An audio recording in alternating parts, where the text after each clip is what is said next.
I have never been more vulnerable financially than I am right now. Mr. Getty, with all due respect, nobody has ever been richer than you are at this moment. I have no money to spare.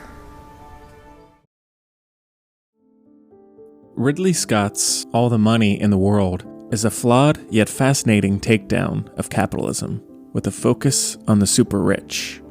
The film tells the story of oil tycoon John Paul Getty and the 1973 kidnapping of his grandson, John Paul Getty III.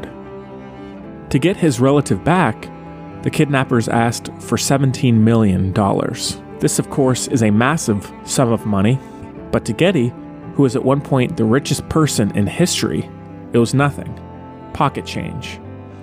And yet, he still refused, thinking this expenditure would be an extreme danger to his wealth, despite it reaching over $6.2 billion by his death, thinking if he helped one person, in this case a close blood relative, he would be opening himself up to helping anyone and everyone who needed it.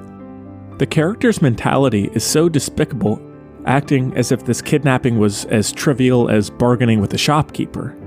He only showed care for the boy in private, and would only do business with the kidnappers if the deal was just right, and maybe not even then.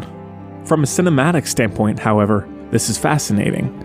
This distance we have from Getty smartly eliminates relatability, and instead gives the audience safety to explore the character's dark mindset without fear of false empathy. That being said, we still enter into the mind of a deranged man who, from a glance, seems to make decisions based purely on money. However, we soon realize the situation is even worse. It is in fact the man himself who is so unstable, even without this extravagant wealth. Sure, the constant stream of money probably contributed to his mental decline, but what's truly scary is that we can surmise that he was always this way, even before money became so abundant.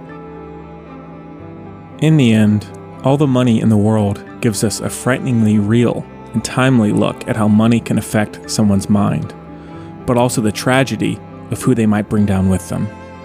It also reminds us of how many modern leaders increasingly make critical decisions about the well-being of people solely based on how much money they'll lose or gain in the process.